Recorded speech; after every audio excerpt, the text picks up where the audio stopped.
How to select a niche product to promote the smart way. A lot of ClickBank marketers fail because they don't know how to pick the right niche. They end up putting in a lot of time, effort, and energy only to lose interest, market to non-existing demand, and otherwise commit a range of rookie mistakes. If you don't want that to happen to you, follow the steps below to the letter. Step 1. List out your personal interests. Right off the top of your head, write down your personal interests. These should be topics that you love talking about and are so interested in that you would talk about them even if you're not getting paid. Come up with a long list. As long as you're truly interested in these topics, write them down. Step number 2, filter by demand, search volume. Go to Google AdWords and create an account if you don't already have one. Once you're logged in, click Tools and use Google's Keyword Planner tool. Enter in keywords that are related to the personal interests that you have listed in Step 1. You should be able to find lots of related keywords to these interests and download these because they will have search volumes next to the keywords. At this point, you're going to delete from your list niches or personal interests that have too little search volume or are too much. You want something in the middle. Step number 3, filter by competition. Now that you have a shorter list of niches to filter, the next step is to enter their keywords into Google's main search box. When you enter a search phrase into Google, you will get results, but at the top left corner, Google will inform you how many pages target that search phrase. Take note of this number and write them down next to each niche keyword. Once you have entered all your relevant niche keywords into Google, eliminate from your list niches that are too competitive. These are niches that have too many pages targeting them. I'll leave this up to you. It all boils down to your comfort level. Some people are comfortable with a tremendous amount of competition. Other people would like something more manageable. I'll leave this up to you so you call the threshold level. Maybe you can deal with 1 million pages. Perhaps you are more ready at ease with 300,000 or less pages. Whatever the case may be, apply it uniformly across all the niches you have left on your list. Step number 4, enter your keywords into ClickBank Marketplace and pick by relevance. Now that you have a fairly short list of niches, pick the top 3 niches that you're most interested in. Enter their keywords in the ClickBank's Marketplace and select products based on relevance. Usually, you should be able to find a product, but sometimes your niche may not show up. There might not be a product that's directly related to your niche. There might be something that's closely or somewhat related. Whatever the case may be, pick out as many products from the ClickBank Marketplace that are related to your niche. Step number 5, promote all products at first. In the beginning, you should promote all the products you are able to retrieve using the niche selection process above. Your strategy is pretty straightforward at this point. Promote all the products at your site first and pick the top 3 winners. These are the products that convert the most. Focus on conversions. Don't focus on how much traffic they get. Traffic is worthless unless it converts. Always remember that. Pick the top 3 winners in terms of conversions and stick to those. Note, gravity is not really all that helpful because of different circumstances. I've already mentioned earlier on in this training why you shouldn't just select products based on gravity. Instead, get as many products that are directly related to your niche as possible and promote all those products. You're going to then filter them based on how successful they are. How to get your niche target keywords. At this point, you should already have selected products that you are going to be promoting on your site. Your next step is to find websites that promote these products. Look at their meta descriptions. Look at their headings and subheadings and reverse engineer their keyword targets. These pages target certain keywords. So, get all those keywords.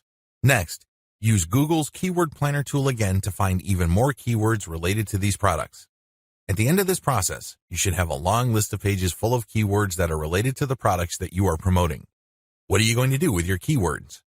You're going to use these keywords to find places on the internet to promote your 3-layer content marketing system. You are also going to use these keywords to help guide you through the content creation process. You're going to incorporate some of these keywords into the content that you produce. Also, you're going to be using these keywords to find Quora questions that you're going to answer.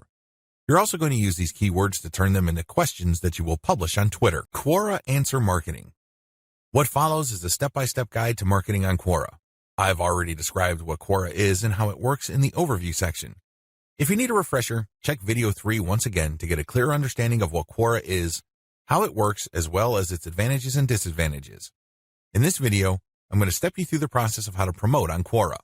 Step number 1, use your niche keywords to get questions regarding your niche. At this point, you should have a long list of keywords. These are keywords that are directly related to the products that you have selected. Enter these keywords into Quora's search box. You should be able to retrieve at least some questions related to your niche. Step number 2, Filter questions based on how they fit your level 1 materials. At this point, you should also have your 3-layer content system set up. The first layer is a blog post that informs the reader regarding the problems that they have and the range of solutions, as well as a common sense guide on what to do and what not to do. The layer 2 material that you produce must talk about a particular category of solutions and why they're better than other solutions out there. The layer 3 that you produce uses a comparison of the different products that you have found through CLICKBANK. I hope that much is clear, so if you haven't done that yet, go ahead and do that. The key here is that your content must answer key questions that your audience members would have in mind when looking for solutions. Also, your content must answer those questions. In step 2 of Quora Answer Marketing, you have to filter all the questions that you have found on Quora in terms of how well they fit your level 1 material. If there are not enough questions that directly fit, you might want to hire a virtual assistant to create questions for you. Of course, they're going to have to use many accounts. They need to switch among different accounts to make it look legit. Regardless, you need to populate Quora with questions that are directly related to your niche and which are directly answered by your layer 1 or layer 2 materials. Step number 3, answer 10 to 15 questions before answering your first niche-related question. If you're going to be using your main account on Quora to answer questions, you have to be very careful. You can't just answer all questions that are directly related to your niche and forget about everything else. If anybody wanted to ban you, they just need to look at your answers and they would see a clear pattern. It's obvious that you were just answering only a certain type of question and dropping your link all over the place. That's a dead giveaway. Don't do that. Instead, answer 10 to 15 questions across a wide range of topics before answering a question that is directly related to your niche. Step number 4, answer your niche-related questions this way. Throughout my years of marketing on Quora, I've noticed certain patterns that grabbed more eyeballs and produced more results. Your answers should fit the following pattern. First, you need to answer the question directly. Read the question several times. What are they asking? What are they not asking? Are there any limits to the answers that they're looking for? Next, quote materials from your resource. If you're going to be dropping a link to your layer 1 content, quote a block of text from that content and explain why it is relevant. In other words, you have a specific answer to the question and then you quote from your source, which is your layer 1 content, and then there has to be a paragraph explaining why that content is relevant or makes sense in this context. After you've done that, you include a link to your layer 1 or layer 2 content and claim that this is your source. If you do this right, you're not going to get banned. Also, if you do this right, people who read your answer are more likely to click through. Step number 5, answer 10 to 15 questions before answering your next niche-related question. This is a big deal. You can't just answer only questions related to your niche. You're going to be too obvious when you do that. I suggest that you answer 10 to 15 other unrelated questions in a wide range of unrelated niches. When you answer these questions, drop links randomly. This is curated content that answers their questions and are extremely helpful.